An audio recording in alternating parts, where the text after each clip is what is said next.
Shalom Shalom. கர்த்தருக்குள் பிரியமானவர்களே, GI61 சபையின் ஆன்லைன் சர்வீஸ் மூலமாக இயேசு கிறிஸ்துவின் இனிய நாமத்தினாலே வாழ்த்துகிறேன், வரவேற்கிறேன். ஆராதனைக்காக ஜெபம் செய்வோம். அன்புள்ள ஆண்டவரே, இந்த நல்ல காலை வேளைக்காகவும் நன்றி செலுத்தும் ராஜா. சங்கீதம் 143 10 படி, உமக்கு பிரியமானதை செய்ய எனக்கு போதித்தருளும். நீரே என் தேவன், உம்முடைய நல்ல ஆவியை என்னை செவ்வையான பாதையில் நடத்துவீராக. ஆமாண்டவரே, இந்த வசனத்தின்படி நீ ஒவ்வொருவரையும் செவ்வையான பாதையில் நீ நடத்த போகிற கிருபைக்காக உமக்கு நன்றி செலுத்தும் ராஜா. தொடர்ந்து வர்ஷிப்பின் பகுதியை நீர் ஆசீர்வதித்து கொடுங்க ராஜா. வர்ஷிப்பின் போது ஆண்டவரே, ஒவ்வொரு மேலும் உடைய பிரசன்னம் இறங்கட்டும் ராஜா. ஆண்டவரே, தொடர்ச்சியாக கேட்க போகிற அந்த சாட்சியை நீங்கள் ஆசீர்வதித்து கொடுங்க ராஜா. இந்த சாட்சியின் மூலமாக அநேக சாட்சிகளை நீங்கள் எழுப்ப போகிற கிருபைக்காக நன்றி செலுத்திக்கும் ராஜா. அன்று கேட்க போகிற சத்தியத்தை நீங்கள் ஆசீர்வதித்து தாருங்க. நீர் மோசையோடு கூட இருந்து பேசுனது போல ஆண்டவரே, என்னுடைய தாசனையை மறைத்து நீர் வெளிப்படுத்த போகிற அந்த கிருபைக்காக நன்றி செலுத்திக்கும் ராஜா. தொடர்ந்து உங்களுடைய ஆளுகை எங்கள் சபையின் முழுவதும் மூடி மறைத்து கொள்ளட்டும் ராஜா. மீதியை நான் நேரம் முழுவதும் எங்களுக்கு கூட இருந்து ஆசீர்வதியும். இயேசுவின் நாமத்தில் ஜெபிக்கிறேன் எங்கள் ஜீவனுள்ள நல்ல தகப்பனே, ஆமேன். இப்பொழுதும் கூட எக்காலத்தை ஊதி துதி ஆராதனை ஆரம்பிப்போம், வாருங்கள்.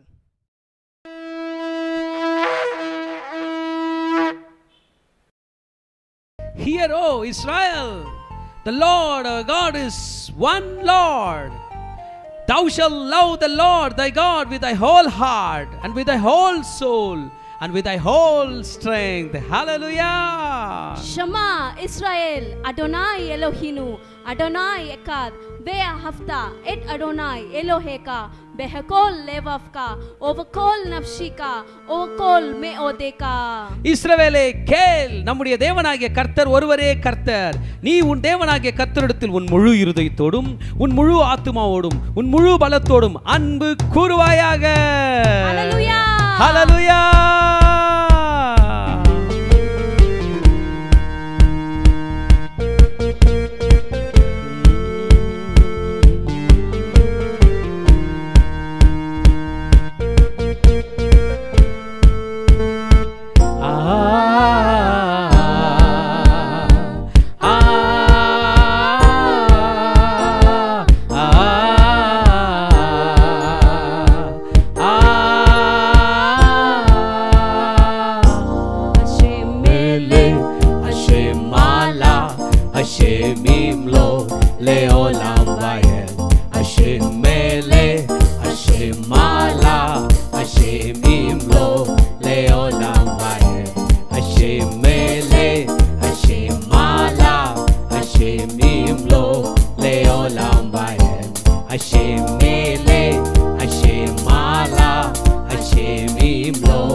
Hashem Elohim ve'agadilu b'torah.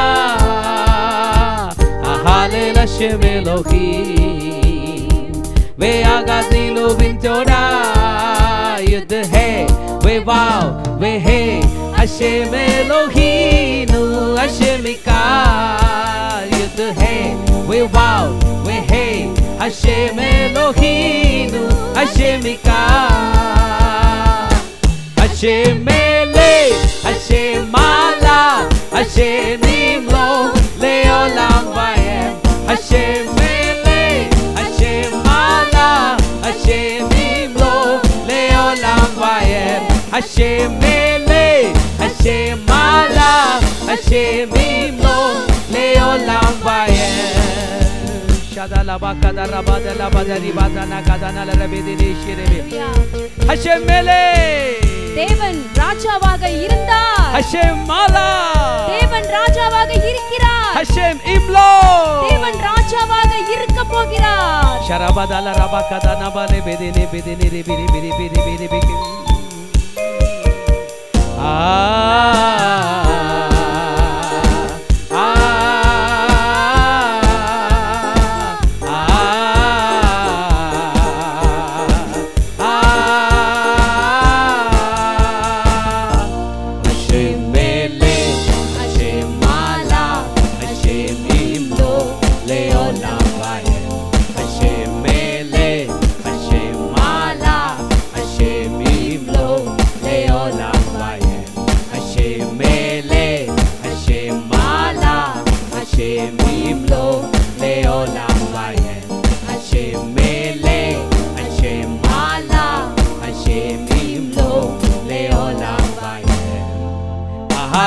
Hashem Elohim. Ve'agadlinu b'Torah. Ahalel Hashem Elohim. Ve'agadlinu b'Torah. Yudhe ve'vav ve'he Hashem Eloheinu Hashem Ika. Yudhe ve'vav ve'he Hashem Eloheinu Hashem Ika. Hashem Melech, Hashem Malach, Hashem Imlok, Leolam Vaed. Hashem Melech, Hashem Malach, Hashem Imlok, Leolam Vaed. Hashem Melech, Hashem Malach, Hashem Imlok, Leolam Vaed. Hashem Melech, Hashem Malach, Hashem Imlok, Leolam Vaed.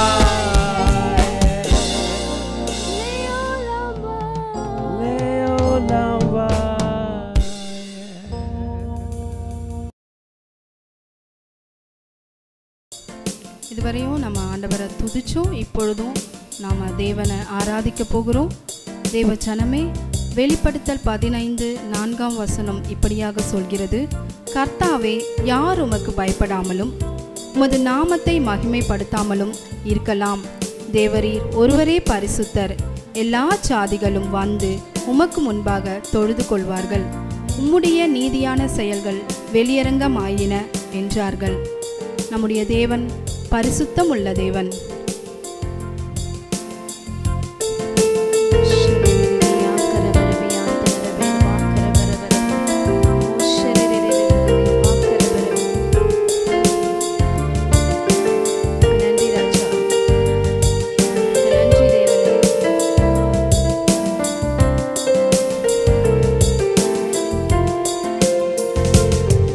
பரிசுத்தர் கூட்டம் நடுவில்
துதிக்கிறோம் ராஜா. அப்பா நாங்கள் உம்முடைய ஆலயமாய் நீர் எங்களை மாற்றி இருக்கிறீரே, உமக்கு நன்றி செலுத்துகிறோம் ராஜா. அப்பா நீர் எங்களை பரிசுத்தப்படுத்திருக்கிறீரே, உமக்கு நன்றி ராஜா. உடைய குற்றமற்ற மாசுத்த ரத்தத்தினால எங்களை நீங்கள் பரிசுத்தப்படுத்திருக்கிறீரே, உமக்கு நன்றி ராஜா. அப்பா இதை கேட்டுக்கொண்டு பார்த்து கொண்டு இருக்கிற ஒவ்வொரு பிள்ளைகளையும் நீங்க பரிசுத்தமாக்கி இருக்கீங்களே, உமக்கு நன்றி ராஜா. உம்மை நன்றியோடு துதிக்கிறோம் ராஜா. அப்பா உம்மை நன்றியோடு துதிக்கிறோம் கர்த்தாவே. நீர் கொடுத்த பரிசுத்தத்திற்காக உமக்கு நன்றி செலுத்துகிறோம் ராஜா. அப்பா நீர் சிந்தின ரத்தத்திற்காக உமக்கு நன்றி செலுத்துகிறோம் ராஜா. உம்மை ஆண்டவரே எங்கள் முற்றிலுமாய் தாழ்த்தி உடைய பாதத்தில் நாங்கள் அர்ப்பணிக்கிறோம் ராஜா. நீர் எங்களை பாதுகாத்து வழி நடத்துங்க. எல்லா துதி கன மகிமை யாவும் இயேசு கிறிஸ்து ஒருவருக்கே செலுத்துகிறோம். மீட்பர் இயேசுவின் மூலம் ஜெபிக்கிறோம் ஜீவனுள்ள நல்ல தகப்பனே, ஆமென். ஷலோம். சபையார் அனைவருக்கும் இயேசு நாமத்தினாலே வாழ்த்துகிறேன். என்னுடைய கையில் ஒரு ஷீட் இருக்குது. இது என்ன ஷீட் நம்ம எல்லாருக்கும் நல்லாவே தெரியும். 9 மாதங்களில் வேதாகமத்தை முழுமையாக படித்து முடிக்கும் திட்டம், ஸ்வீட் பைபிள் ரீடிங், மதனமான வேத வாசிப்பு. இது கடந்த ஆண்டு நவம்பர் மாதம் 12ஆம் தேதியே துவங்கப்பட்டது. இந்த ஆண்டு அதாவது ஜூலை 26ஆம் தேதியோடு முடியுது. இதை முழுமையாக படித்து முடித்தவங்களுக்கு நம் சபையில் கேஷ் ப்ரைஸ் அனௌன்ஸ் பண்ணிக்கிறாங்க. அதனால் நீங்களும் இந்த பரிசை வெல்லலாம், மறந்துடாதீங்க. இன்னும் 1 மாத காலங்களே இருக்குது. நமக்கு படித்து முடிச்சிடணும்னு கர்த்தருக்குள் விசுவாசிக்கிறேன். ஆமேன். ஷலோம். Praise the lord. Welcome to testimony time. இன்றைக்கு நம்ம மத்தியில் நியூலி மேரிட் கப்புள் வந்திருக்காங்க. Praise lord brother. Praise lord sister. உங்களை பற்றின ஒரு இன்ட்ரோடக்ஷன் சொல்லுங்கள் பிரதர். Praise Lord. என் பேர் ஜெர்சிம். நான் ஒரு ப்ரைவேட் கன்சர்னில் ஒர்க் பண்ணுறேன். என் மனைவி பேர் மெர்லின். நாங்கள் பட்டாபுரம்லேருந்து வரோம். பிரதர், உங்கள் லைஃப் பார்ட்னருக்காக நீங்கள் எப்படி ப்ரேயர் பண்ணீங்க? உங்கள் லைஃப் பார்ட்னருக்காக நீங்கள் ஜெபம் பண்ணது சொல்லுங்கள் பிரதர். லைஃப் பார்ட்னருக்காக நான் ப்ரேயர் பண்ணும்போது ஒரு ஆவிக்குரிய துணையாக எனக்கு வேணும். நான் ஊழியம் பண்ணும்போது எனக்கு சப்போர்ட்டிவாக எனக்கு கூட சேர்ந்து எனக்கு ஊழியம் பண்ணுறக்கூடிய ஒரு துணையாக எனக்கு வேணும்னு சொல்லி நான் கர்த்தர் இடத்துல நான் ப்ரேயர் பண்ணேன். அதே மாதிரி கர்த்தர் ஒரு ஆவிக்குரிய ஒரு துணையாக எனக்கு கொடுத்தா, அதுக்காக கர்த்தருக்கு நான் நன்றி சொல்கிறேன். சிஸ்டர் நீங்கள் சொல்லுங்கள். கர்த்தருக்கு ஸ்தோத்திரம். மேரேஜ் பற்றி பேசும்போது என்னோடய அம்மா ஞாபகம் தான் எனக்கு வருது. அவங்க அடிக்கடிக்கு சொல்லிகிட்டே இருப்பாங்க, மேரேஜ்க்காக ப்ரேயர் பண்ணுமா, லைஃப் பார்ட்னருக்காக ப்ரேயர் பண்ணு, கர்த்தர்கிட்ட கேளு அப்படி சொல்லுவாங்க. அதன் பிரகாரமாக நான் ஏசப்பா கிட்ட ப்ரேயர் பண்ணி, ஏசப்பா உமக்கு சித்தமான வாழ்க்கை எனக்கு தாங்க ஏசப்பா. ஏசப்பா அதை மட்டும் இல்லாமல் இந்த காலத்தில் உலக பிரகாரமாக எவ்வளோ பேர் இருக்காங்க, அந்த மாதிரி கணவர் எனக்கு வேண்டாம். உம்மை பற்றி அவருக்கு நிறைய தெரிஞ்சிருக்கணும், உம்முடைய அன்பை ருசிச்சிருக்கணும். நான் சர்ச்சுக்கு போகிறனோ இல்லையோ எனக்கு முன்னாடி அவர் கிளம்பி என்ன கூப்பிடணும் ஏசப்பா, அந்த மாதிரி ஒரு லைஃப் பார்ட்னர் தாங்க, அன்பானவராக தாங்கன்னு கேட்டேன். அதன் பிரகாரமாகவே ஏசப்பா எனக்கு கணவரை கொடுத்தார். கர்த்தருக்கு நன்றி. பிரதர், உங்கள் லைஃப் பார்ட்னருக்காக நீங்கள் ப்ரேயர் பண்ணிட்டு இருந்தீங்க. ஒரு பெரிய ட்ராஜடி நீங்கள் சந்தித்தீங்க, உங்கள் தகப்பனாரை இழந்தீங்க. இப்போ அந்த இழப்பை ஃபேஸ் பண்ணுறதுக்கு கர்த்தர் உங்களுக்கு எப்படி உதவி செய்தார்? ரொம்ப கடினமான சூழ்நிலையில் அப்போது இருந்தது. ரொம்ப எதிர்பார்க்காத நேரத்தில் டேடியை நான் மிஸ் பண்ணேன். அந்த சூழ்நிலையில் ரொம்ப கஷ்டமாக இருந்தது. வீட்டில் யாராலையும் தாங்க முடியல. ஏன்னா எதிர்பார்க்கல. நாங்கள் ஒரே மாதம்தான், ஒரே மாதத்தில் உடம்பு சரியாமல் ஆச்சு. அதே மாதத்தில் நான் மிஸ் பண்ணிட்டேன் டேடியை. ரொம்ப கஷ்டமான சூழ்நிலையில் கூட கர்த்தர் என் கூட இருந்திருக்காரு. அந்த நேரத்தில் நான் கர்த்தர் இடத்துல நான் ப்ரேயர் பண்ணேன். வசனம் மூலியமாக கர்த்தர் என் கூட நிறைய நேரத்தில் பேசியிருக்காரு. கர்த்தர் கூட நான் பேசியிருக்கேன். கர்த்தர் என் கூடயே இருந்தார்னு சொல்லி நான் ஃபீல் பண்ணேன் அந்த நேரத்தில். அது மட்டும் இல்லாமல் சபையும் எனக்கு ரொம்ப ஆறுதலாக இருந்தாங்க. சபையில் போதகரும் சரி, விசுவாசிகளும் சரி எனக்கு ரொம்ப ஆறுதலாக இருந்தாங்க. நிறைய நேரத்தில் எனக்கு கூட ரொம்ப ஹெல்ப்ஃபுல்லாக என் கூட இருந்தாங்க. அந்த நேரத்தில் அதுக்காக நான் கர்த்தருக்கு இப்போ நான் நன்றி சொல்கிறேன். உங்கள் திருமணத்தில் ஏற்பட்ட தடைகளை மேற்கொள்ள கர்த்தர் உங்களுக்கு எப்படி கிருபை செய்தார் சொல்லுங்கள் சிஸ்டர். திருமணத்தில் நிறைய பொருளாதார தடைகள் இருந்தது, மனிதர்கள் மூலியமாகவும் நிறைய தடை இருந்தது. ஆனாலும் கர்த்தர் அதிலிருந்து விடுதலை கொடுத்தார். எவ்வளோ பிரச்சனை வந்தாலும் ஏசப்பா எல்லா குறைகளையும் நிறைவாக்கி கொடுத்தார். நீங்கள் சொல்லுங்கள் பிரதர். திருமணத்தில் எனக்கு தடை அப்படின்னா பொருளாதார தடை மட்டும்தான் வந்தது. கர்த்தரிடத்தில் நான் ப்ரேயர் பண்ணேன். எனக்கு இந்த திருமணத்துக்கு தேவைகளை ஏசப்பா நீங்கள் தான் எனக்கு செய்யணும்னு சொல்லி நான் ப்ரேயர் பண்ணேன். அந்த நேரத்தில் கூட கர்த்தர் ஒரு வார்த்தையை கொடுத்தாரு. பலவானாயினும் பலனற்றவனாயினும் உதவி செய்வது லேசான காரியம். அந்த வார்த்தை எனக்கு கர்த்தர் கொடுத்தாரு. எனக்கு அந்த திருமணத்துக்கான தேவைகளை எல்லா விஷயமும் பண தேவைகள் எல்லாம் கர்த்தரை வந்து ரொம்ப ஈஸியாக சுலபமாக எனக்கு கொடுத்தாரு. அதுக்காக நான் கர்த்தருக்கு இந்த நேரத்தில் நான் நன்றி சொல்கிறேன். அவராலே கூடாத காரியம் ஒன்றுமில்லை. அவர் செய்ய நினைத்தது தடைப்படாது. கர்த்தர் உங்களை ஆசீர்வதிப்பார். இறுதியாக ஒரு கேள்வி உங்ககிட்ட. சிஸ்டர், உங்கள் திருமணத்தை கர்த்தர் எப்படி நடத்தி முடித்தார் என்பதை சொல்லுங்கள். என்னோடய திருமணம் வந்து இங்கிலீஷ் வெட்டிங்காக நடக்கணும்னு எனக்கு ஒரு ட்ரீம் இருந்தது. அதே மாதிரியே எனக்கு ஃப்ராக் போட்டு நடக்கணும்னு நான் ஏசப்பா கிட்ட ப்ரேயர் பண்ணேன். அது என்னோடய கனவாக இருந்துச்சு. அது மாதிரியே என்னோடய திருமணம் நடந்தது. என்னோடய திருமணத்துக்கு மூத்த போதகர்கள் வந்து எங்களோட திருமணத்தை ஆசீர்வதிச்சாங்க. அதற்காக கர்த்தருக்கு நன்றி. பிரதர், நீங்கள் சொல்லுங்கள். என்னுடைய திருமணம்ன்றது February 14th நான் வைக்கணும்னு சொல்லி எனக்கு ரொம்ப ஒரு ஆர்வமாக ஒரு ஆசையாக இருந்தேன். நான் அதே நேரத்தில் நான் ப்ரேயர் பண்ணேன். ஏசப்பா நான் இந்த டேட்டில் எனக்கு வைக்கணும், என்ன ஆசையாக இருக்குது, எனக்கு அதுக்கு நீங்கள் ஹெல்ப் பண்ணுங்கன்னு சொல்லி நான் கர்த்தரிடத்தில் கேட்கும்போது அதே நேரத்தில் எனக்கு அந்த மேரேஜ் ஹாலு 14th எனக்கு கர்த்தர் கொடுத்தாரு.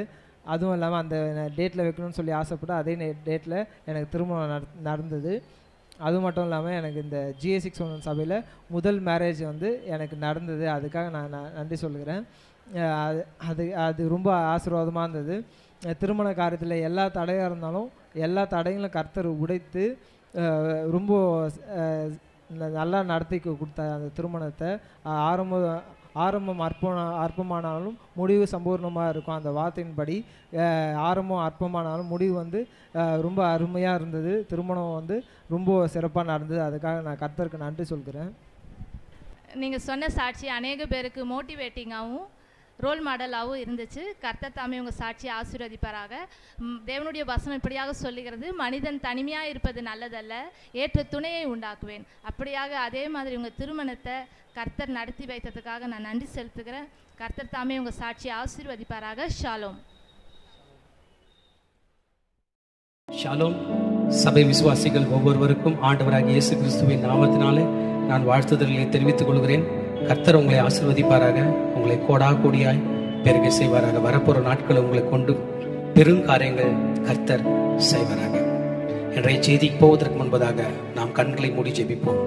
பரிசுத்தமுள்ள பிதாவே, இந்த கால வேளைக்காக நன்றி சொல்லுகிறேன் ராஜா. The operating system of grace, கிருபையின் இயக்க முறைமையும் கிருபையின் அமைப்பும் பற்றி இன்றைக்கு இந்த அடிமையை கொண்டு நீர் பேச போகிற தயவுக்காக நன்றி சொல்லுகிறேன் ஆண்டவரே. உடைய கிருபையை பற்றி எங்களுக்கு நீர் கற்றுக் கொடுத்து இதன்படி வாழ்வதற்கு நீர் எங்களுக்கு வழி செய்தபடியால் நன்றி ராஜா. தகப்பனே, என்னை அப்படியே தாழ்த்துகிறேன் ராஜா. உம் நாமம் மகிமைப்படட்டும் ஆண்டவரே. உம் சித்தம் நிறைவேறட்டும் ராஜா.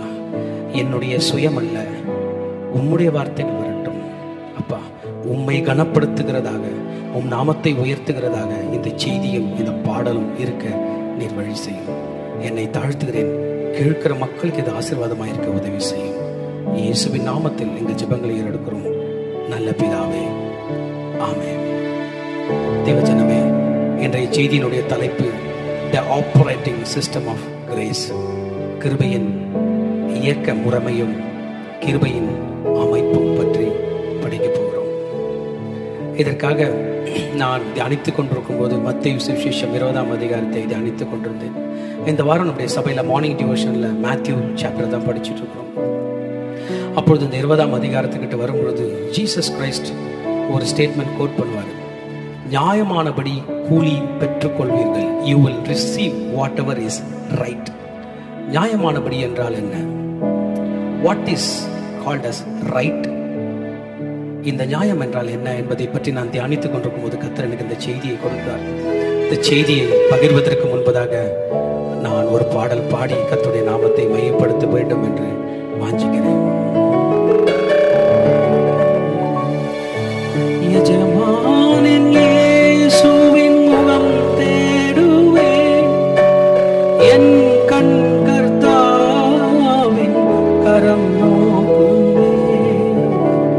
எஜமானின் இயேசுவின் முகம் தேடுவேன், என் கண் கர்த்தாவின் கரம் நோக்குவேன்.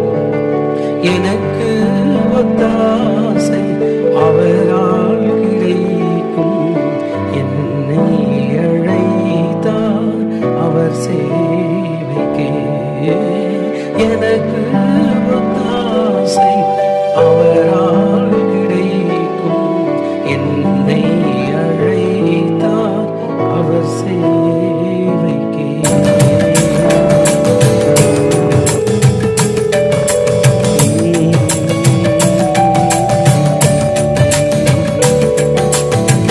காலை நேரம் இந்த ஜெப தியானமே கருணை பொற்பாதம் காத்திருப்பேன். அதிகாலையில் அறிவை உணர்த்தி அன்போடு இயேசு தினம் பேசுவார். அதிகாலையில் அறிவை உணர்த்தி அன்போடு இயேசு தினம் பேசுவார். காலை நேரம் இந்த ஜெப தியானமே எஜமானின் இயேசுவின் முகம் தேடுவேன், என் கண் கர்த்தாவின் கரம் நோக்குவேன். எஜமானின் இயேசுவின் முகம் தேடுவேன், என் கண் கர்த்தாவின் கரம் நோக்குவேன். எனக்கு ஒத்தாசை அவரால் கிடைக்கும், என்னை அழைத்தார் அவர் சேவையே. எனக்கு ஒத்தாசை அவரால் கிடைக்கும், என்னை அழைத்தார் அவர் சேவையே. காலை நேரம் இந்த ஜெப தியானமே.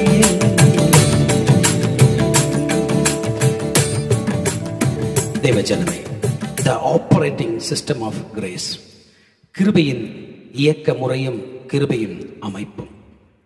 மத்தேயு சுவிசேஷம் 20ஆம் அதிகாரத்திலே தியானித்துக் கொண்டிருக்கும் போது இந்த காரியத்தை கர்த்தர் கற்றுக் கொடுத்தார்.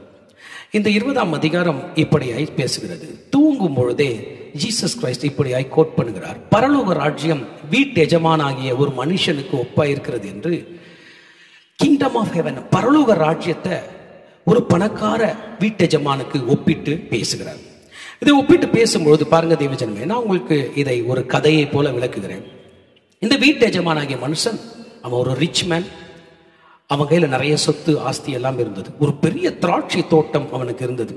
இதனால் இந்த ரிச் மேன், இந்த வீட்டெஜமான் காலையில விடிய காலையில கிளம்பி தன் திராட்சை தோட்டத்தில் வேலை செய்வதற்காக வேலையாட்களை தேடிக்கொண்டு போகிறார். அதிகாலையிலே புறப்பட்டு போகிறார். போகும்பொழுது அங்கு வேலையாட்களை கண்டுபிடிக்கிறார். அவர்களிடத்தில் நாள் ஒன்றுக்கு 1 பணம் கூலி பேசி அவர்களை திராட்சை தோட்டத்துக்கு அனுப்புகிறார். அவர்களிடம் சொல்கிறார், இந்த நாள் முழுவதும் எனக்கு வேலை செய்யுங்கள், 1 பணம் உங்களுக்கு கொடுக்கிறேன் என்று சொல்ல அவர்களும் அதற்கு இணங்கி இந்த வீட்டெஜமானுடைய திராட்சை தோட்டத்துக்கு வேலைக்காக புறப்பட்டு போகிறார்கள். அவர்கள் அங்கே சென்று வேலை செய்து கொண்டிருக்கும் போது இந்த வீட்டெஜமான் மறுபடியுமாக 3ஆம் மணி வேளையிலும் அப்படி புறப்பட்டு போகிறார் என்று வசனம் சொல்லுகிறது. மத்தேயு 20:2 வசனத்தில். இந்த அதிகாலை நேரம் என்பது நம்முடைய நேரத்துக்கு ஏற்றாற் போல் காலையில 6 மணியாய் வைத்துக் கொள்வோம் என்றால், அதன் பிறகு அவர் 3ஆம் மணி நேரத்திலும் 3ஆம் மணி வேலையிலும் போகிறது என்றால், பிறகு 9 மணி அளவில் போகிறார். 6 மணிக்கு ஒரு டீம் வேலைக்கு வந்தது. 9 மணிக்கு இந்த வீட்டு எஜமானை புறப்பட்டு போய் வேலை செய்கிற மக்கள் கூடி வருகிற இடத்துல கடை தெருவில் சும்மா நிற்கிறவர்களை பார்த்து, நீங்களும் என் திராட்சை தோட்டத்துக்கு போங்கள், நியாயமானபடி உங்களுக்கு கூலி கொடுப்பேன் என்றார். காலையில வந்தவங்களுக்கு 1 பணம் கூலி பேசினார். இந்த 9 மணிக்கு வருகிறவர்களுக்கு அவர் கூலி எதுவும் பேசவில்லை. ஆனால் ஒன்றை மாத்திரம் சொல்லுகிறார், நியாயமானபடி செய்வேன் என்று. சரி, இந்த 9 மணிக்கு வருகிறவர்களும் வேலையை தூங்கி விட்டார்கள். இவர்கள் தூங்கி கொண்டிருக்கும் போது வீட்டு எஜமான் சும்மா இராதபடி மறுபடியும் 12 மணி அளவில் சென்று அந்த கடை தெருவில் சென்று பார்க்கிறார். அங்கே பார்த்தால் இன்னும் சிலர் வேலை இல்லாமல் நின்று கொண்டிருக்கிறார்கள். அவர்களிடத்தில் உங்களுக்கு என்ன வேலை இல்லையா என்று கேட்கிறார். இல்லையா என்று சொல்லும் போது, என் திராட்சை தோட்டத்துக்கு போங்கள், வேலை செய்யுங்கள், நியாயமானபடி நான் உங்களுக்கு வேலை கொடுப்பேன் என்றார். அவர்களும் வந்து வேலையில் இறங்கி அதே திராட்சை தோட்டத்தில் வேலை செய்து கொண்டிருக்கிறார். மறுபடியும் அந்த வீட்டு எஜமான் 3 மணி அளவில், ஆக சாயந்தரம் ஒரு 3 மணி அளவில் திரும்பவும் அந்த கடை தெருவுக்கு போகிறார். அங்கே போய் பார்க்கும்போது இன்னும் அநேகர் வேலை இல்லாமல் நின்று கொண்டிருக்கிறார்கள். அவரிடத்தில் கேட்கிறார், உங்களுக்கு வேலை இல்லையா என்று. இல்லையா என்று சொல்ல அவரிடத்தில் சொல்லுகிறார், என் திராட்சை தோட்டத்துக்கு போங்கள், நான் உங்களுக்கு வேலை தருகிறேன், நியாயமானபடி உங்களுக்கு கூலி கொடுக்கிறேன் என்று சொல்லுகிறார். அவர்களும் போய் வேலை செய்கிறார்கள். பிறகு 5 மணி போல், இந்த தமிழ் பைபிள்ல 11ஆம் மணி வேலை என்று சொல்லப்பட்டிருக்கிறது. அது நம்முடைய நேர கணக்கு பிரகாரம் பார்த்தா சாயந்தரம் 5 மணி போல திரும்பவுமாக போகிறார். அங்கே பார்த்தால் சிலர் வேலை இல்லாமல் இருக்கிறார்கள். அவர்களை பார்த்து சொல்லுகிறார், என் திராட்சை தோட்டத்துக்கு வேலைக்கு வாருங்கள் என்று சொல்லுகிறார். அவர்களும் வருகிறார்கள். அவர்களை பார்த்து சொல்லுகிறார், உங்களுக்கு நியாயமானபடி செய்வேன் என்று சொல்லுகிறார். அவர்களும் புறப்பட்டு போகிறார்கள். வேலை சாயந்தரம் 6 மணிக்கு முடிய போகிறது. ஆனா 5 மணிக்கு ஒரு டீம் வேலைக்கு வருகிறது. அவர்கள் வேலை செய்கிறார்கள். அவர்களிடத்தில் இதை மாத்திரம் சொல்லி அனுப்புகிறார், நியாயமானபடி கூலி பெற்றுக் கொள்வீர்கள். You will receive whatever is right. அவர்களும் வந்து வேலை செய்கிறார்கள். ஆக 5 நேரங்களில் வருகிறார்கள். முதலாவது நபர் காலையில் 6 மணிக்கு வராங்க, ஒரு டீம் 9 மணிக்கு வராங்க, ஒரு டீம் 12 மணிக்கு வராங்க, ஒரு டீம் 3 மணிக்கு வராங்க, ஒரு டீம் சாயந்தரம் 5 மணிக்கு வருகிறார்கள். வேலை செய்து கொண்டே இருக்கிறார்கள். இவர்கள் வேலை செய்து கொண்டு இருக்கும்போது சாயந்தரம் 6 மணிக்கு வேலை முடிந்து விட்டது. வேலை முடிகிற நேரத்தில் 8ஆம் வசனம் சொல்கிறது, சாயங்காலத்தில் திராட்சை தோட்டத்து எஜமான் தன் காரியக்காரனை நோக்கி, நீ வேலையாட்களை அழைத்து பிந்தி வந்தவர்கள் துவங்கி முந்தி வந்தவர்கள் வரைக்கும் அவர்களுக்கு கூலி கொடு என்று சொல்லுகிறார். ஆக வேலைக்கு வந்தவங்கள பின்னாடி வந்தாங்க பாருங்க, அவர்களிலிருந்து கூலி ஸ்டார்ட் பண்ணு என்று சொல்ல, அவர்கள் எல்லாம் கூலி வாங்க வந்து அவர்கள் லைன்ல நின்று கொண்டிருக்கும் போது 11ஆம் மணி வேலையில், அதாவது லாஸ்டா வந்தாங்க பாருங்க 5 மணிக்கு, அவர்களுக்கு கூலி கொடுக்கப்படுகிறது. எந்த கூலி என்றால் 1 பணம் என்று வசனம் சொல்கிறது. 1 பணம் என்றால் விடிய காலம் 6 மணிக்கு வேலைக்கு வந்தாங்களே, அவர்களுடைய சம்பளத்தை ஒரே 1 மணி நேரம் வேலை செய்தவர்கள் இந்த கூலியை வாங்கி கொண்டு போகிறார்கள்.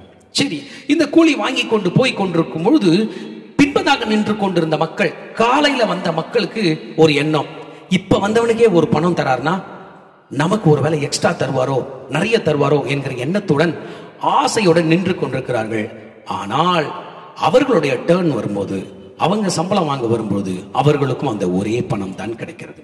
இந்த ஒரு பணத்தை வாங்கி கொண்டு அவர்களால் அடக்கி கொள்ள முடியாதபடி வீட்டு எஜமானை பார்த்து சொல்றாங்க 12ஆம் வருஷத்துல, பிந்தி வந்தவர்களாகிய இவர்கள் 1 மணி நேரம் மாத்திரம் வேலை செய்தார்களே, பகலின் கஷ்டத்தையும் வெயிலின் உஷ்ணத்தையும் சகித்த எங்களுக்கு இவர்களுக்கு சமமாக்கினீரே என்று முறுமுறுக்க ஆரம்பித்தான். அது முறுமுறுக்கும் போது அந்த வீட்டெஜமான் ஒருவனை பார்த்து, சிநேகிதனே, நான் உனக்கு அநியாயம் ஒன்றும் செய்யவில்லையே, நீ என்னிடத்தில் 1 பணத்துக்கு சம்மதிக்கவில்லையா? உன்னுடையதை நீ வாங்கி கொண்டு போ. உனக்கு கொடுத்தது போல நான் பிந்தி வந்தவனாக இவனுக்கு கொடுப்பது என்னுடைய இஷ்டம். என்னுடையதை என் இஷ்டப்படி செய்ய எனக்கு அதிகாரம் இல்லையா? நான் தயாளனாய் இருக்கிறபடியால் நீ வன்கண்ணனாய் இருக்கலாமா என்று சொல்லி அவர்களை அனுப்பி வைக்கிறார்.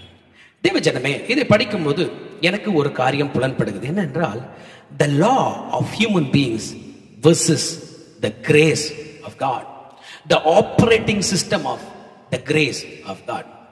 மனிதர்களுடைய சிஸ்டம் என்னன்னா, நான் முந்தி வந்தேன், எனக்கு நிறைய பணம் வேணும், இவன் பிந்தி வந்தான், இவனுக்கு கம்மியா கொடுங்க என்று சொல்லி அவங்க உள்ளத்துல ஒரு கசந்த அனுபவம் அவர்களுக்கு வந்தது. நமக்கும் இப்பேற்பட்ட அனுபவம் அநேக நேரங்களில வரும். இதை பற்றி படிக்கும் பொழுது இந்த வீட்டு எஜமான் மேல நமக்கு ஒரு வருத்தம் வருது. நம்ம யோசிச்சு பார்த்தோம்னா, காலையில வந்தவனுக்கும் அதே சம்பளம், சாயந்தரம் 5 மணிக்கு வந்து 1 மணி நேரம் வேலை செய்தவனுக்கும் அதே சம்பளமா? எங்களுக்கு புரியவில்லையே என்று யோசிக்கும் பொழுதுதான் இந்த சம்பவத்தை தியானிக்கும் போது இந்த தலைப்பு கிடைத்தது, த ஆப்பரேட்டிங் சிஸ்டம் ஆஃப் கிரேஸ், கிருபையின் இயக்க முறைமை, கிருபையின் அமைப்பு என்று. இதை பற்றி நாம டீடைலா பார்ப்போம் பாருங்க. தேவஜனமே, இந்த மனிதனுடைய ஹார்ட்டை பத்தி பார்ப்போம். We are carrying human heart. God is carrying the Father's heart. Human heart, நம்முடைய மனநிலை, மனிதனுடைய மனநிலை தன்னை மையமாக வைத்து சோன்று கொண்டிருக்கிறது. கர்த்தருடைய மனநிலை, அவர் தகப்பனாய் இருந்து எல்லாருக்கும் நன்மை செய்கிறவராய் அவர் காரியங்களை செய்து கொண்டிருக்கிறார். In human perspective, we think we are right. In God's perspective, God is always right. இந்த மக்கள் மத்தியில I am right, you are right, நான் யோசிக்கிறது சரி, நீ யோசிக்கிறது சரி என்றெல்லாம் கேள்விகள் வரும். இதற்கு இன்னைக்கு காலையில என்னுடைய லைஃப்ல ஒரு அனுபவம் நடந்தது. அந்த அனுபவத்தை பற்றி உங்களுக்கு நான் ஒரு சாட்சி சொல்றேன், கேளுங்க. இன்னைக்கு காலையில நம்முடைய சபையில மார்னிங் டிவோஷன் நடந்து கொண்டு இருந்தது. இந்த மார்னிங் டிவோஷன்ல நான் செய்தி அளித்து கொண்டிருந்தேன். நான் செய்தி அளித்து முடித்து விட்டு நான் வந்து அமரும் போது என் மகன் ஓடி வந்தான். என் மகன் ஓடி வந்து என்கிட்ட கோபமா கேட்டான், நான் வந்து கிளாஸ் அங்கே அட்டன் பண்ணிட்டு இருக்கேன், உங்களுக்கு தெரியலையா? ஏன் நீங்க கத்திக்கிட்டு இருந்தீங்க, ஏன் சத்தம் போட்டு இருந்தீங்க? நான் சொன்ன சத்தம் போடலப்பா, நான் மெசேஜ் கொடுத்துட்டு இருந்தேன். அப்ப அவன் சொன்னா, நீங்க மெசேஜ் கொடுத்தீங்க, ஆனா நீங்க கத்திக்கிட்டு இருந்தீங்க, என் கிளாஸ்க்கு டிஸ்டர்ப் ஆகணும், உங்களுக்கு தெரியலையா அப்படின்னா. நான் திரும்ப உட்கார வச்சு எக்ஸ்பிளைன் பண்ணேன், நான் கத்தலப்பா, நான் செய்தி கொடுத்தேன், நான் உன்னை டிஸ்டர்ப் பண்ணல. அவன் சொன்னான், இல்ல நீங்க கத்துனீங்க, உங்க செய்தி எனக்கு கத்துறதாங்க. என் பார்வையில நான் பேசுறது ரைட்டு, அவன் பார்வையில் அவன் பேசுறது ரைட்டு. இப்போது வரைக்கும் அந்த ஆர்குமெண்ட் தொடர்ந்து கொண்டிருக்கிறது. அப்ப என் மனதில் ஒரு கேள்வி எழுந்தது, who is right? யார் பேசுறது ரைட்? தெரிஞ்சவர்கள் அறிந்தவர்கள் எல்லா இடத்துலயும் சொன்னோம் அந்த விஷயத்தை. எல்லாரும் சொல்றாங்க, நீங்க சொல்றதும் ரைட்டு, அவன் சொல்றதும் ரைட். இப்ப இந்த லேண்ட்லார்ட் வேலை செய்கிற அந்த வேலைக்காரர்களை வச்சு பார்க்கும்போது யார் பேசுறது ரைட்? இந்த மக்கள் நாங்க சொல்றது ரைட் முறுமுறுத்தாங்க. காலையில 6 மணிக்கு வந்தோம், யா இவன் 5 மணிக்கு வந்தான், இவனுக்கு இந்த 1 மணி நேரத்துக்கு முழு சம்பளத்தை கொடுத்திருக்காரு, நாங்க அப்போ வந்தவங்க கஷ்டப்படுறோம், இப்போ வந்தவன் ஈஸியா வாங்கிட்டு போறானே எப்படி என்று கேள்வி கேட்கிறாங்க. அவங்க கேட்கறது right. Let's go deep into the subject and see. இதை பார்த்தோம் என்றால் the right of the workers, இந்த வேலை செய்யறவங்க நான் பேசுறதுதான் ரைட்ன்றாங்கல்ல, அவங்களோட இதை கொஞ்சம் டீப்பா போய் பார்ப்போம். முதலாவதாக பார்த்தோம் என்றால் 2ஆம் வசனத்துல அவங்களுடைய ரைட், அவங்க சொல்றது சரியான காரியம் என்னவென்றால் 2ஆம் வசனத்துல வேலை ஆட்களுடன் நாள் ஒன்றுக்கு 1 பணம் கூலி பேசி அவர்களை தன் திராட்சை தோட்டத்துக்கு அனுப்பினான். முதலாவது அவங்களோட பார்வையில அவங்க ரைட்டா இருந்தாங்க. என்ன ரைட்னா, ஒரு பணம் போதும், நாங்க வேலை செய்யறதுக்கு எங்களுக்கு 1 பணம் போதும், ஒரு நாளைக்கு 1 பணம் கொடுத்தா நாங்க வந்து வேலை செய்யறோம் ஐயா என்று தங்கள் பார்வையில தங்க மனதுல ரைட் என்று சொல்லி வேலைக்கு வந்தார்கள். வேலைக்கு வந்த அவர்களுடைய ரைட் சரி நியாயமானது என்பது சந்தர்ப்ப சூழ்நிலைக்கு ஏற்றாற் போல மாறுது. பாருங்க தேவஜனமே, நம்முடைய நியாயத்தை பார்த்தோம்னா சந்தர்ப்ப சூழ்நிலைக்கு ஏற்றாற் போல மாறும். நம்முடைய நியாயங்கள் எப்பொழுதும் திருப்தி அடைவதில்லை. நம்முடைய நியாயங்கள் எப்பொழுதும் பெரிய பெரிய எதிர்பார்ப்புகளை சார்ந்ததாக இருக்கிறது. The level of satisfaction, the level of our satisfaction is dependent on many external factors like mood. நம்ம மூடுக்கு ஏத்தாது போல நியாயம் தீர்ப்போம். நல்ல மூடுல இருந்தா நல்ல நியாயம், கெட்ட மூடுல இருந்தா சரியான நியாயம் சொல்ல மாட்டோம். Depends on climate. நல்லா ஜில்லுன்னு இருந்தா மனது கம்ஃபர்டபுளா இருக்கும், வெயிலா இருந்தா கோபமா இருக்கும் என்றெல்லாம். ஸ்ட்ரெஸ் லெவல்ல இருந்தா நம்ம பேசுற சரி தவறு என்பது வேற வேறையாக இருக்கும். தேவஜனமே, right, being right varies from people to people. இந்த மக்களை பார்த்தோம்னா முதலாவதாக வேலை வெட்டி இல்லாத நமக்கு 1 பணம் கொடுக்கிறாரு, சரி நியாயம் போவோம் என்று வந்தார்கள். ஆனால் இந்த வேலையில பார்த்தா இவர்களுக்கு சேலஞ்ச், இவருடைய நியாயத்துக்கு சேலஞ்ச் வந்தது. காலையில் 6 மணிக்கு வந்தவர்கள் இவர்கள் வேலையை துவங்கி கொண்டிருக்கும் போது இடையில மக்கள் வராங்க. சரி ஓகே, அதையும் ஏற்றுக்கொள்ளும் பொழுது சம்பளம் கொடுக்கிற நேரத்துல, கூலி வாங்குற நேரத்துல தான் அவங்க மனநிலை மாறுது. பாருங்க, அவர்கள் நியாயம் என்று சொல்லுகிற நியாயத்தை மாற்றிக்கொண்டு வேறொரு நியாயத்துக்கு போகிறார்கள். என்ன என்றால் 10ஆம் வசனம் சொல்கிறது, முந்தி அமர்த்தப்பட்டவர்கள் வந்து தங்களுக்கு அதிக கூலி கிடைக்கும் என்று எண்ணினார்கள், அவர்களும் ஆளுக்கு ஒவ்வொரு பணம் வாங்கினார்கள்.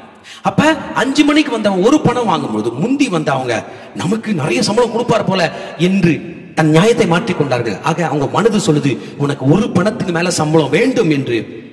Depending upon the situation they changed themselves. சரி என்பது சொல்லுகிறது, சரியையே அந்த நிலையை மாற்றிக்கொண்டார்கள். ஆனால் இங்கே வசனம் சொல்லுகிறது, அவர்களும் ஆளுக்கு ஒவ்வொரு பணம் வாங்கினார்கள். ஆக ஒவ்வொரு பணம் வாங்கிட்ட பிறகு மூன்றாவதாக அவர்கள் என்ன செய்கிறார்கள் என்றால், the right, அவருடைய நியாயம் முறுமுறுப்பை நோக்கி போனது. அப்படியா, காலையில் வந்த எனக்கு 1 பணம், இப்ப 5 மணிக்கு வந்தவனுக்கு 1 பணமா என்று சொல்லி பிந்தி வந்தவர்களாகி இவர்களோடு நம்மை ஒப்பிட்டு விட்டாரே என்று அவருடைய நியாயம் முறுமுறுப்பை நோக்கி போனது. இவர்களிடத்து கேட்டோம்னா, என்ன பிரதர் நீங்க முறுமுறுக்கிறீங்க? why you are murmuring? I am doing the right thing. நான் சரியான வேலை பண்றேன். என்ன சரியான வேலை பண்றீங்க? பாருங்க, எங்களுக்கு அப்புறம் வந்தவனுக்கும் அதே சம்பளம், எங்களுக்கும் அதே சம்பளம் என்று முறுமுறுக்கிறார்கள். அவர்கள் பார்வையில அது சரி, முறுமுறுத்தார்கள். பாருங்க, முறுமுறுக்கிறது மட்டும் சரி என்று ரைட் என்று பார்த்தா அந்த ரைட் திரும்ப திரும்ப ஆல்டர் ஆகிட்டே இருக்கு, வேவரிங் ஆகிட்டே இருக்கு. முறுமுறுப்புல இருந்தவர்கள் இவ்வளவு நாள் வேலை கிடைக்காத இருந்து வேலை கிடைச்சிச்சு என்று தேங்க்ஸ் பண்ணாம முறுமுறுக்க ஆரம்பித்தவங்க பாருங்க அன்தேங்க்ஃபுல்லா மாறிட்டாங்க, நன்றி இல்லாம போயிட்டாங்க. அந்த எஜமான பார்த்து கேட்டாங்க, காலையில இருந்து வேலை செய்கிற எங்களுக்கும், வெயிலின் உஷ்ணத்தை பார்த்த எங்களுக்கும், பகலின் கஷ்டத்துல பாடுபட்ட எங்களையும் இவர்களையும் ஒப்பாக்கினீரே என்று வேலை கொடுத்த எஜமான், சம்பளம் கொடுத்த எஜமான் மீது நன்றி இல்லாதவர்களாய் போய்விட்டார்கள். ஒரு கோட் இருக்கிறது, அதை உங்களுக்காக படிக்கிறேன் கேளுங்க. An unthankful Christian is a defeated Christian, for he has lost his joy. ஒரு நன்றியற்ற கிறிஸ்தவர் அவர் தோற்கடிக்கப்பட்ட கிறிஸ்தவர், ஏனெனில் அவர் தமது சந்தோஷத்தை இழந்து விட்டார். பாருங்க, இந்த சூழ்நிலை தாம் பண்றது நியாயம் என்கிற போக்கில போனவர்கள் முறுமுறுத்தார்கள். முறுமுறுத்த பிறகு நன்றி இல்லாதவர்களாய் போயிட்டார்கள். இந்த நன்றி இல்லாமல் போனவர்கள் போய்கொண்டே இருக்கும்போது பார்த்தீங்கன்னா they started hating few people. நான் காலையில வந்தாங்க, இவன் 5 மணிக்கு வந்தான் என்று அவனை வெறுக்க ஆரம்பித்து விட்டார். தேவ ஜனமே, நியாயமானபடி என்று நம்முடைய சுய சட்டத்தின்படி, என் மனதில் ஒரு லா இருக்கு, என் மனதில் ஒரு சட்டம் இருக்கு, நான் நியாயமான ஆள் என்று சொல்லுகிற நியாயஸ்தர்கள் இத்தனை கோணங்களிலே தங்களை மாற்றிக் கொள்கிறார்கள். they started hating people. இவன் 5 மணிக்கு வந்தான், ஆனா ஒரு நாள் சம்பளம் வாங்குறான், இவனை எனக்கு பிடிக்காது என்று சொல்லிவிட்டார்கள். அது மாத்திரமல்ல, 15ஆம் வசனத்துல எஜமான் சொல்லும் போது சொல்லுகிறார், நான் தயாளனாய் இருக்கிறேன், நீ வன்கண்ணாய் இருக்கிறாயே. அப்ப அந்த நியாயமா பேசி கொண்டு வந்தவர் மக்களுடைய லாஸ்ட் கேரக்டர் பாத்தீங்கன்னா வன்கண். வன்கண் என்றால் ஈவில் தாட், அவங்களுடைய நினைவுகள்ல கெட்ட எண்ணம் வந்து விட்டது. தேவஜனமே, இப்ப நான் யோசிச்சு பாக்குறேன், நான் பேசுறது நியாயம், ஐ நோ லா, நான் சட்டம் தெரியும், நான் சரியா இருக்கிறேன் என்று சொல்லுகிறவர்கள் இவ்வளவு டேமேஜ்கள்ல போய் தங்களை ஆல்டர் பண்ணி கொள்கிறார்களா என்று பார்க்கும்போது மனது கஷ்டமா இருக்கிறது தேவஜனமே. ஆனால் இந்த இடத்துல பார்க்கும்போது இந்த எஜமான பத்தி திங்க் பண்ணும்போது, இந்த எஜமான் பாருங்க, பின்னாடி வந்தவனுக்கு ஒரே சம்பளத்தை கொடுக்கிறார். நான் இந்த மக்கள் பக்கத்துல நின்று அவங்க பார்வையில யோசிச்சா அவங்க பேசுறது ரைட்டா இருக்கு, எஜமான் பக்கம் வந்து பார்த்தா அவர் பேசுறது ரைட்டா இருக்கு. அவர் சொல்லும் போது ஒரு விஷயத்தை கோட் பண்றார் பாருங்க, முந்தினோர் அநேகர் பிந்தினோராயும் பிந்தினோர் அநேகர் முந்தினோராயும் இருப்பார்கள் என்று 15ஆம் வருஷத்துல சொல்றார். இப்ப முந்தினோர் பிந்தினோர் ஆகிறது வந்து இந்த ஜனங்களோட கேரக்டர்ல வருது. வேலை பேசினாரு, சம்பளம் வாங்கிட்டாங்க, பின்னாடி வந்தவனுக்கும் அவங்களுக்கும் சம்பந்தமே இல்லை, ஆனா தங்களை சம்பந்தப்படுத்தி கொண்டு வேலையை விட்டே போறாங்க. இன்னைக்கு போறவங்க நாளைக்கு வருவாங்களான்னு தெரியல, ஏன்னா கோச்சிக்கிட்டு போறாங்க. This is the system that is operating in our human nature. நம்முடைய மூளையில, நம்முடைய இதயத்துல, நம்முடைய முழுமையா இருக்கிற சிஸ்டம் இதுவே. இந்த சிஸ்டம் ஒத்து வருமா என்று பார்க்கும்போது, இந்த சிஸ்டம் சரியா என்று வரும்போது, இவங்க பேசுறதெல்லாம் ரைட் பாஸ்டர், இவங்க பேசுறதெல்லாம் ரைட் என்று நான் சொல்வேன் என்றால், the system of grace. How is the system of grace operating? இது எப்படி ஆபரேட் பண்ணுது? ஜீசஸ் கிரைஸ்ட் இந்த சம்பவத்தை சொல்லும் போது சொன்னார், அந்த எஜமான் வருகிறவர்களை பார்த்து சொன்னாராம், நியாயமானபடி கூலி பெறுவீர்கள். You will receive whatever is right. நியாயமானபடி கூலி பெறுவீர்கள் என்று சொன்னார். இந்த நியாயமான கூலி எப்படி ஆண்டவரே இந்த நியாயத்தை நீங்க எக்ஸ்பிளைன் பண்ண போறீங்க என்று ஆண்டவருடைய பாதத்துல உட்கார்ந்து கேட்கும் போது ஆண்டவர் இந்த பாடத்தை கற்றுக் கொடுத்தார். நான் உங்களுக்கு சொல்றேன் கேளுங்க. நம்பர் 1, ஆண்டவருடைய system, the operating system of grace எப்படி ஆபரேட் பண்ணுதுன்னா, number 1, it cares for everybody. 5 மணிக்கு வந்தவனுக்கு ஒரு பணத்தை கூலி கொடுத்தீங்களே, அது சரியா ஆண்டவரே? சரிதான். because I care for him. 6 மணிக்கு வேலைக்கு வந்தவனுக்கு எப்படி குடும்பம் இருக்கிறதோ, விடிய கால 6 மணிக்கு வந்தவனுக்கு எப்படி ஒரு குடும்பம் இருக்கிறதோ, அதே போன்றுதான் சாயந்தரம் 5 மணிக்கு வந்தவனுக்கும் குடும்பம் இருக்கிறது. நான் தகப்பனாய் இருக்கிறேன், இவனை ஆசீர்வதிப்பேன் என்று கிருபையா ஆபரேட் பண்றார். உன் நினைவுகள் என் நினைவுகள் அல்ல என்று சொன்ன நம் தேவன், அவருடைய நினைவுகள் அவ்வளவு பெரியதா இருக்கிறது. It operated with care. பார்த்தோம் என்றால் இந்த கேரை பத்தி நான் தியானிச்சேன், என் மனதே டச் ஆயிருச்சு. 5 முறை இந்த எஜமான் வேலைக்காரங்களை தேடிட்டு போறாரு. காலையில அதிகாலையில் எழுந்துக்கிற ஹேபிட் உள்ள இந்த எஜமான் காலையில ஒரு டீமை வேலைக்கு கூலி அமர்த்திட்டு வராரு. அவன்கிட்ட தான் கூலி பேசுறாரு. அதன் பிறகு 2வது முறை 9 மணிக்கு போறாரு, பிறகு 12 மணிக்கு போறாரு, பிறகு 3 மணிக்கு போறாரு, பிறகு 5 மணிக்கு போய் மக்களை கேர் பண்றாரு. மார்க்கெட் பிளேஸ்ல உள்ள ஜனங்களை பார்த்து, உங்களுக்கு வேலை இல்லையா? ஐயா, எங்களுக்கு யாரும் வேலை கொடுக்கல, வா என் திராட்சை தோட்டத்துக்கு வா. The system of grace, the operating system of grace operates with care. The kingdom of heaven operates with care. மகனே மகளே, உன் மீது அக்கறை உள்ளதாய் ஆண்டவருடைய சிஸ்டம் ஆபரேட் பண்ணுது. நம்மோட சிஸ்டம் விட்டுருவோம், அவருடைய சிஸ்டம். இரண்டாவதாக நான் சொல்லுவேன், இந்த சிஸ்டம் எப்படி ஆபரேட் பண்ணுதுன்னா, இட் ஆன்சர்ஸ். அவர்களில் ஒருவனுக்கு அவன் பிரதியுத்தரமாக. பாருங்க, 13ஆம் வசனத்துல அவர் அப்படி சொல்றாரு. 12ஆம் வசனத்துல இவங்க முறுமுறுக்கிறாங்க. 13ஆம் வசனத்துல இந்த வீட்டு எஜமான் அவர்களில் ஒருவனுக்கு அவன் பிரதியுத்தரமாக. The system which is operating in grace will answer. நீ யாரா வேலைக்காரன் போடா என்று சொல்லாதபடி அவனை நிற்க வைத்து பேசுகிறார். So the system of grace, the operating system of grace answers. அது பதில் அளிக்கிறது, அவனுக்கு அவன் பிரதியுத்தரமாக. It's answering.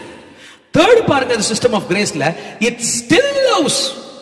முறுமுறுத்தா, கஷ்டத்தை காட்டினா, கசப்பை வெளிப்படுத்தின அவனை பார்த்து வசனம் சொல்கிறது 13ஆம் வசனத்துல அந்த வீட்டெஜமான் பேசுறாரு, சிநேகிதனே என்று சொல்லுகிறான். ஃப்ரெண்ட். இந்த வீட்டெஜமான் ஸ்டில் கிரேஸ் பிராக்டிஸ் பண்ணி கொண்டிருக்கிறார். அந்த மனுஷன் கோபத்தில் இருக்கிறான். இவர் சொல்றாரு, சிநேகிதனே. The operating system of grace still loves.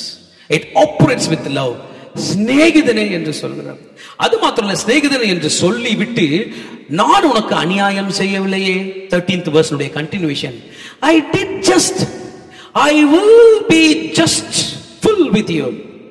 I will always give good to you. I will do only good to you. I will not do any evil to you. அவர் just தான் பண்ணாரா. He did a just thing. The operating system of grace, it does only just. அது அநியாயம் செய்யாது, அது நியாயமாய் நடந்து கொள்ளும். தேவஜனமே, அது மாத்திரமல்ல, நாம் பார்த்து கொண்டிருந்தால் it does not change the deal.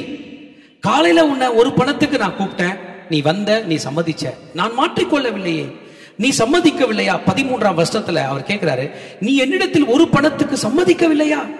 நீ தானே சம்மதிச்ச. You only accepted the deal. So the system of grace does not change the deal. யாருக்கும் அநியாயம் செய்யாது. காலையில வந்தவங்களை ஏமாத்தாது, இப்போ வந்தவங்களுக்கு கைவிட்டுறாது. அவர்களுக்கும் நியாயம் செய்யும், இவர்களுக்கும் நியாயம் செய்யும். It does not change the deal. வேலை செய்யற திராட்சை தோட்டத்துல, பிதாவானவருடைய திராட்சை தோட்டத்துல வேலை செய்யும் போது, மகனே மகளை பயப்பட வேண்டிய அவசியம் இல்லை. Our God is not a God who will change the deal now and then. அப்பப்ப டீல் மாற்றிக் கொள்கிறவர்கள் அல்ல. நீ என்னிடத்தில் சம்மதித்தாய் அல்லவா, உனக்கு நான் ஆசீர்வாதமாகத்தான் இருப்பேன் என்று அவர் டீல் சேஞ்ச் பண்ணாமலே அவனுக்கு சம்மதித்தத்தை கொடுத்தார். பாருங்க, the system of grace is not changing. அது வேவர் ஆவல, அது மாறவில்லை. இன்னொன்னு, பிதாவாகிய தேவனுடைய அன்புனால வெளிப்படுத்தப்பட்ட இந்த operating system of grace, it will bother about everybody. It bothers about everybody. பாருங்க, காலையில 6 மணிக்கு ஒருத்தன் வந்தான், அவனுக்கு ஒரு பணம் சம்பளம். சாயந்தரம் 5 மணிக்கு ஒரு டீம் வருது, அவங்களுக்கும் ஒரு பணம் சம்பளம். பாக்குற நமக்கு கோபம் வருது, அவனும் இவனும் ஒன்னா, என்ன ஆண்டவர் எப்படி பண்றீங்க? நீங்களும் நானும் பார்க்குற மாதிரி ஆண்டவர் பார்க்கல. அவர் ஒரு தகப்பனா பார்க்கிறார். அவர் நினைக்கிறாரு, காலையில 6 மணிக்கு வந்தவனுக்கும் குடும்பம் இருக்கு, சாயந்தரம் 5 மணி வந்தவனுக்கும் குடும்பம் இருக்கு.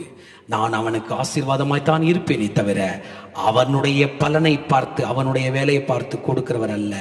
கிருபை என்பது நம்மை பார்த்து வருவதல்ல, அவரை சார்ந்தது, அவரை பார்த்து வருவது. The grace of God, the operating system of God operates with love and care. It bothers about us.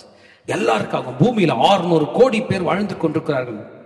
அத்தனை பேருக்காகவும் அவர் பாதர் பண்றாரு. அத்தனை பேருக்கும் இந்த சிஸ்டம் பிரயோஜனமா இருக்கும். அது மட்டுமல்ல, நீங்க பாத்தீங்கன்னா God does everything according to his gracious will. என்னுடையதை என் இஷ்டப்படி செய்ய எனக்கு அதிகாரம் இல்லையா? மகனே, சிநேகிதனே, நீ 6 மணிக்கு வந்த, உனக்கு கொடுத்த, 5 மணிக்கு வந்தவனுக்கு நான் கொடுக்கிறேன் என் இஷ்டத்தின்படி. So grace operates with the will of God. தேவஜனமே, அது மாத்திரமல்ல, இந்த operating system of grace is good. அவர் சொல்றார், நான் தயாளனா இருக்கிறபடியால், நான் தயாளனா இருக்கிறேன், என்னுடையதை என் இஷ்டப்படி செய்ய எனக்கு அதிகாரம் இல்லையா? நான் தயாளனா இருக்கிறபடியால் நீ வன்கணனா இருக்கலாமா? The operating system of grace is good.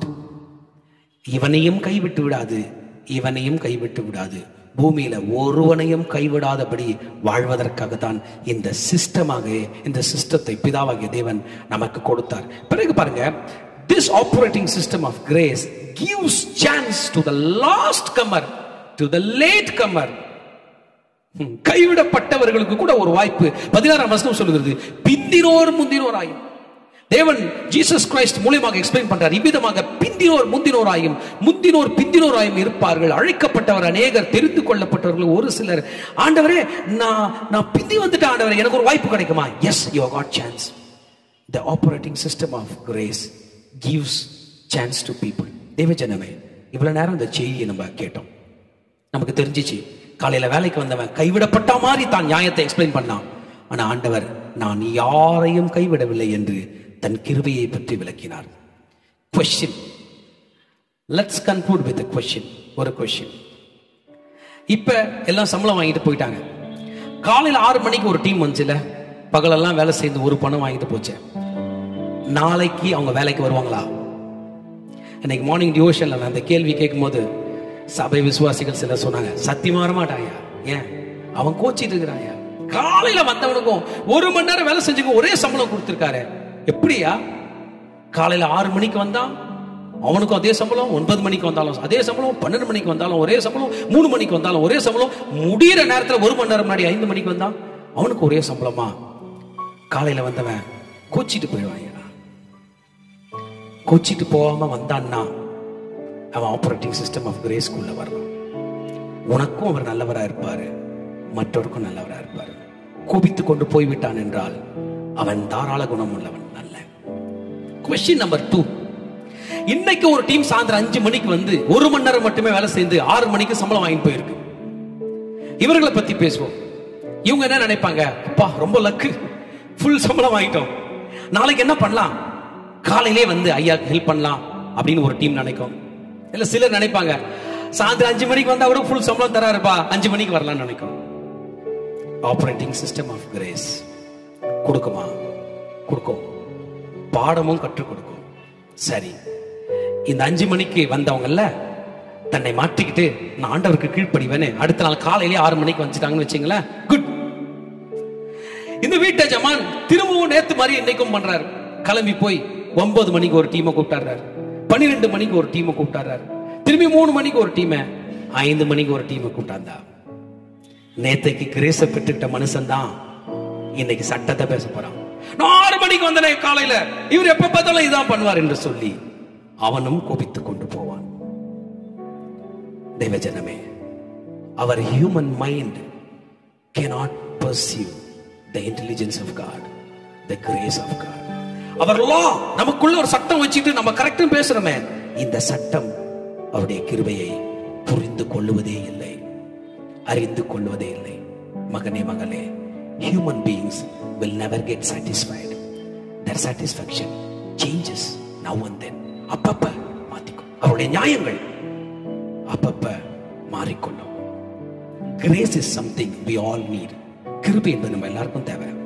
அந்த 5 மணி வந்தவன் லிஸ்ட்ல இருந்தோம்னா நம்ம நின்று இருப்போம், ஐயா எனக்கு புள்ள குட்டி இருக்கியா, எனக்கு சம்பளம் கொடுத்துறியான்னு. விடிய கால 6 மணிக்கு வந்தவன்ல நம்ம இருந்தோம்னா சட்டத்தை பேசுவோம், நான் காலையில வந்தனே எனக்கு சம்பளம். நமக்கு கிருபை எப்படி தேவைப்படுகிறதோ கிருபை கொடுக்கவும் நாம் தயாரா இருக்க வேண்டும். We should be ready, we should be prepared to share the grace with others. ரொம்ப கடினமான பாடமா தான் இருக்கும் கிருபை. It seems to be new subject, but when you practice it, it's so lovable, so adorable, so joyful. மகிழ்ச்சிக்குரியதா இருக்கு. Jesus Christ is willing to give the grace to all of us. If he is gracious, why should we remain in our old mindset? Let's change our perspective. அவர் கிருபை உள்ளவராய் இருக்கும்போது, அவர் தயாளராய் இருக்கும்போது நாம் ஏன் தேவஜனமே பழையசில் இருக்க வேண்டும்? நம்மை மாற்றிக்கொண்டால் எவ்வளவு நலமா இருக்கும். Holy Spirit is our teacher in this system. The founder of this grace is our Father in heaven. பரலோகத்தில் உள்ள தந்தை தான் இதை ஃபவுண்ட் பண்ணியிருக்கார். Who is our role model? யாரை பார்த்து நீங்க கத்துக்கிறது? பூமியில யாருமே இல்ல பாஸ்டர் அந்த மாதிரி ஃபாலோ பண்றதுக்கு. Jesus Christ, the word of God, அவருடைய வார்த்தை. In our daily process, ஒவ்வொரு நாளும் நாம் பாடம் கற்றுக்கொள்கிறோம். Holy Spirit நம்மளை லீட் பண்ணுவார். செய்ய வேண்டியது ஒன்றுதான், இந்த மாமிசத்தை தாழ்த்தி நமக்குள்ள இருக்கிற சட்ட திட்டங்களை, நியாயம் என்கிற அந்த சட்ட திட்டத்தை அடக்கினாலே போதும். தேவஜனமே, இன்னைக்கு என் செய்தியை கேட்ட ஐயா, நான் அந்த சிஸ்டம் ஆஃப் கிரேஸ், இந்த ஆப்பரேட்டிங் சிஸ்டம் ஆஃப் கிரேஸ்ல நான் வர விரும்புறேன். எனக்கு இப்பதான் புரிஞ்சிருக்கு. எனக்கு கிடைச்ச கிரேஸை நான் மற்றவங்களுக்கு ஷேர் பண்றேன். பூமியில் உள்ள 600 கோடி பேருக்கும் அந்த கிரேஸ் தேவை. நான் சரியா இருக்கேன்றதுக்காக அவனுக்கு கிரேஸ்ல வர வேண்டாம், அவன் பிழைக்க வேண்டாம், நான் பிழைக்கணும்ன்ற இந்த ராங் தாட் எல்லாம் விட்டுடுறேன் அப்படின்னா என் கூட சேர்ந்து இந்த பாட்டு பாடுங்களேன். நம்முடைய எஜமான் இயேசு அவருடைய திராட்சை தோட்டத்துல வேலைக்கு வந்திருக்கும். அவர் நம்ம இந்த பூமியில படைத்து சில ஆண்டுகள் கொடுக்கிறார் வாழ்வதற்கு. வாழ்ந்த பின் நாம் எல்லாரும் அவரை சந்திக்க வேண்டும். எப்படி வாழ்கிறோம் என்பதை அவர் பார்க்கிறார். கிருபையில் வாழ்ந்தால் நாமும் கிருபையில் வாழலாம். மகிழ்ச்சியாய் மற்றவர்களுக்கும் வாழ கற்றுக் கொடுக்கலாம். நம்முடைய எஜமானனை பார்த்து இதே பாடலை பாடலாம். எஜமானன் இயேசுவின் முகம் தேடுவேன், என் கண் கர்த்தாவின் கரம் நோக்குமே. எஜமானன் இயேசுவின் முகம் தேடுவேன், என் கண் கர்த்தாவின் கரம் நோக்குமே. எனக்கு ஒத்தாசை அவரால் கிடைக்கும், என்னை அழைத்தார் அவர் சேவைக்கே. எனக்கு ஒத்தாசை அவரால் கிடைக்கும், என்னை அழைத்தார் அவர் சேவைக்கே. காலை நேரம் இன்ப ஜெப தியானமே, கருணை பொற்பாதம் காத்திருப்பேன்.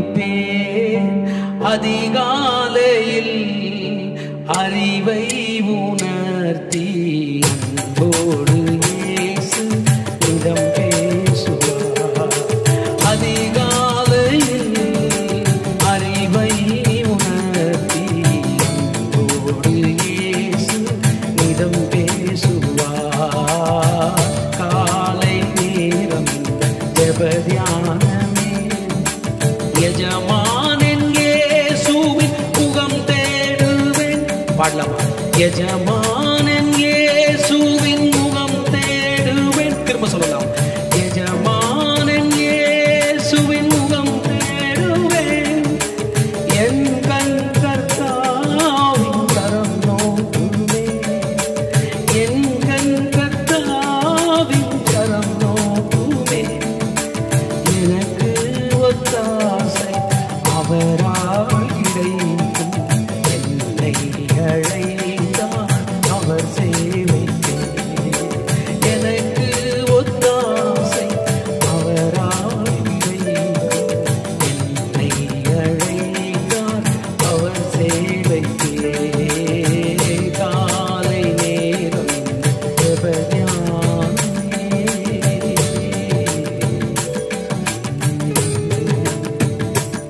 The operating system of grace. God is still operating in this system. நம்ம அப்பா இன்னும் கிருபையாய் தான் கிரியை செய்து கொண்டிருக்கிறார். கிறிஸ்தவர்களாகிய நாம் ஏன் நம்மை மாற்றிக்கொள்ளக்கூடாது? இந்த தயாள குணம் தான் 600 கோடி பேரையும் காப்பாற்றினது என்றால், நம்முடைய சொந்த சட்ட திட்டங்கள் யாரையும் காப்பாற்றாது. இன்னைக்கு உங்க முன்னாடி ஒரு சேலஞ்ச்.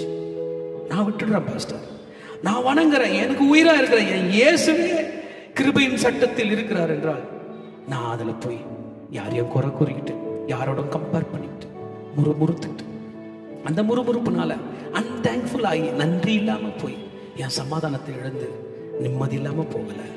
கிருபையில வந்து தயாள குணமா மாறி மற்றவர்களுக்கு ஆசீர்வாதமா இருக்க போகிறேன் என்று முடிவெடுங்க. இதான் சேலஞ்ச். இதயத்துல கை வச்சு ப்ரே பண்ணலாம். அப்பா பிதாவே, என் தகப்பனே, வாழ்க்கையில தகுதி இல்லாத இருந்த என்னை கிருபையாய் மீட்டு இன்றைக்கு உம் ஊழியத்தை செய்ய வைத்ததை இன்றைக்கு சாட்சியாய் பிரசங்கித்தேன் ஐயா. நீர் எனக்கு தயாள குணனாய், எனக்கு நீ தயாளராய் நடந்து கொண்ட போது ஊழியக்காரனாகிய நான் மற்றவர்களுக்கு தயாளமாய் நடந்து கொள்ளக்கூடிய பாடத்தை கற்றுக் கொடுத்தீர் தகப்பனே. அநேக நேரத்தில் இந்த பாடங்கள் எங்களுக்கு புரியாமல் போனாலும் உன் மீது உள்ள நம்பிக்கை, உன் வசனத்தின் மீது உள்ள நம்பிக்கையில தொடர்ந்து போகிறோம் ஐயா. பிந்தி வருகிறவர்கள் மீதும் தயாள குணத்தோடு இருக்கக்கூடிய ஒரு கிருபையை தொடர்ந்து எங்களுக்கு தாரும். The operating system of grace எங்களை தொடர்ந்து ஆப்பரேட் பண்ணட்டும். எங்களுக்குள்ள ஆல்ரெடி ஆபரேஷன்ல ஆப்பரேட் பண்ணி கொண்டிருக்கிற the system of law, சொந்த சட்டம், சொந்த நீதி, சொந்த நியாயத்தை விட்டு விட்டு உன் பாதத்தில் சரணடைகிறேன் பிதா. என்னை தொடர்ந்து ஆளுகை செய்யும். கேட்டுக்கொண்டிருக்கிற ஒவ்வொரு மக்களையும் நீர் ஆசீர்வதியும். எங்களை தாழ்த்துகிறோம், உம்மை உயர்த்துகிறோம். உம் வசனம் தொடர்ந்து பெருகி கொண்டு லட்சக்கணக்கான ஜனங்களுக்கு பரவுவதாக. மக்கள் ஒருவரையும் அவருடைய குடும்பங்களையும் ஆசீர்வதித்து பாதுகாத்துக் கொள்ளும். இயேசுவின் நாமத்தில் ஜெபங்களை ஏறெடுக்கிறோம் நல்ல பிதாவே, ஆமென். ஷாலோம். கர்த்தர் உங்களை ஆசீர்வதிப்பாராக. தேங்க்யூ. ஆரோனின் ஆசீர்வாதம். Ivaraka Adonai Vayish Maraka Yair Adonai Panev Lacha Vihu Nacha Isha Adonai Panev Lacha Vayasem Lacha Shalom வயசம் லஹா ஷாலோம். கர்த்தர் உன்னை ஆசீர்வதித்து உன்னை காக்க கடவர். கர்த்தர் தம்முடைய முகத்தை மேல் பிரகாசிக்க பண்ணி உன்மேல் கிருபையாயிருக்க கடவர். கர்த்தர் தம்முடைய முகத்தை உன்மேல் பிரசன்னமாக்கி உனக்கு சமாதானம் கட்டளையிட கடவர். ஷாலோம். ஹல்லேலூயா, ஹல்லேலூயா, ஹல்லேலூயா. கர்த்தர் உங்களை